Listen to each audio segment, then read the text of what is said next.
विजय संकल्प सभा में अमित शाह हजारीबाग पहुंचे। हजारीबाग विधानसभा सीट भाजपा की सबसे सुरक्षित सीट मानी जाती है। ये सीट भाजपा के लिए प्रतिष्ठा की भी सीट है। केंद्रीय गृह मंत्री अमित शाह ने हजारीबाग के अमृतनगर हाई स्कूल के मैदान में विजय संकल्प सभा के जरिए लोगों को संबोधित किया। इन्होंने हजारीबाग के नस टटोलते हुए अपने भाषण में दौरान 5-6 बार से अधिक रामनवमी का जिक्र किया। साथ ही वादा किया कि सरकार बनती है तो हजारीबाग रामनवमी जुलूस में राम भक्तों के स्वागत के लिए खुद पहुंचेंगे। उन्होंने ये भी कहा कि रामनवमी जुलूस में अब लाठी नहीं चलेगी, बल्कि राम भक्तों का भाजपा सरकार स्वागत करेगी। उन्होंने हजारीबाग वासियों को आश्वस्त किया कि हवाई अड्डा का भूमि पूजन 90 दिनों के अंदर होगा। हजारीबाग के स्वतंत्रता सेनानी राम नारायण सिंह और कामाख्या नारायण सिंह को भी उन्होंने हजारीबाग की धरती से नमन किया और गौ अष्टमी की शुभकामनाएं देते हुए कहा कि गौ सेवा सिर्फ बीजेपी करती है। इन्होंने कहा कि झारखंड में भाजपा की सरकार बन रही है। चुनाव विधायक बदलने या मुख्यमंत्री बदलने का नहीं है, बल्कि व्यवस्था बदलने के लिए चुनाव लड़ा जा रहा है। राज्य सरकार के ऊपर तंज करते हुए कहा कि कांग्रेस, झारखंड मुक्ति मोर्चा और राजद देश की सबसे भ्रष्ट की सरकार है। यहाँ 350 करोड़ रुपए कांग्रेस नेता धीरज साहू के आवास से मिलता है। 30 करोड़ रुपए आलमगीर आलम के पीए के घर से बरामद होता है, जहाँ नोट गिनने की मशीन भी गर्म होकर बंद हो जा रही थी। ये पैसा झारखंड के युवाओं की है। उन्होंने कहा कि भ्रष्टाचारियों को उल्टा टांग कर सीधा किया जाएगा। यहाँ 1000 करोड़ रुपए का मनरेगा घोटाला, 600 करोड़ का जमीन घोटाला, 1000 करोड़ का खनन घोटाला, हजारों करोड़ का शराब घोटाला हुआ है। मोदी सरकार गरीबों को अनाज दे रही है और राज्य सरकार गरीबों का हक का अनाज बेच रही है।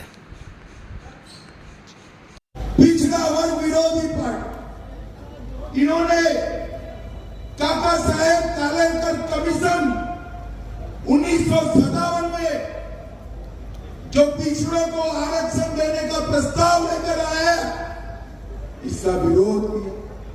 1980 में मंडल कमीशन को ठंडे बस्ते में डाला और जब मंडल कमीशन का इंप्लीमेंटेशन होने लगा तो राजीव गांधी विरोध पक्ष में उन्होंने 2 घंटा लंबा भाषण देकर कहा पिछड़ों को आरक्षण नहीं मिलता। आया हूं कि गोगो दीदी में जो अभी पैसा मिलता है वो गोगो दीदी योजना हमारी सरकार आने के बाद आपको हर महीने हर साल 25,000 रुपया सीधा आपके बैंक अकाउंट में ट्रांसफर करने।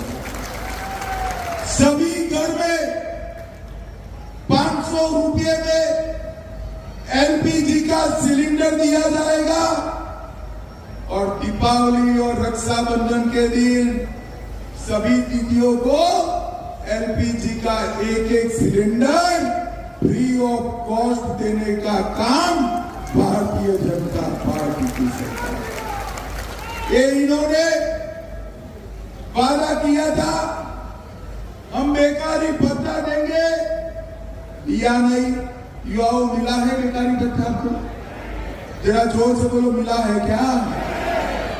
आप भाजपा सरकार बना दो, हर महीने 2000 रुपया बेकारी भत्ता आपके अकाउंट में जमा कर दिया जाएगा।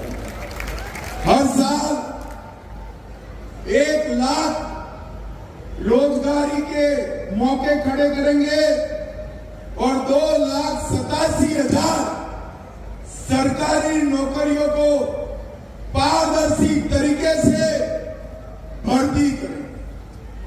झारखंड में इतने घोटाले पेपर लीक के हुए हैं कि मैं सूची बोलने जाऊं ना तो 7 दिन की भागवत सप्ताह बिठानी पड़े, मगर सूची कर लो।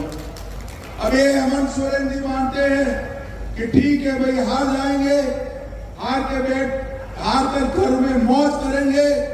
इनके चट्टे पट्टे भी मानते हैं कि पेपर लीक कराकर करोड़ों कमा दिया, अब क्या होगा? मैं युवाओं आपको भरोसा देकर चाहता हूं, जिन्होंने पेपर लीक करा है उनको जेल की चक्की पीसने के लिए सलाखों के पीछे भेज दिया। भाइयों बहनों, त्रुटिकरण की सारी हदें इन्होंने पार कर। युवाओं, आपको नौकरी नहीं मिलती है, नौकरी कहां जाती है? बताओ कहां जाती है? खेत नहीं दे रहे हैं,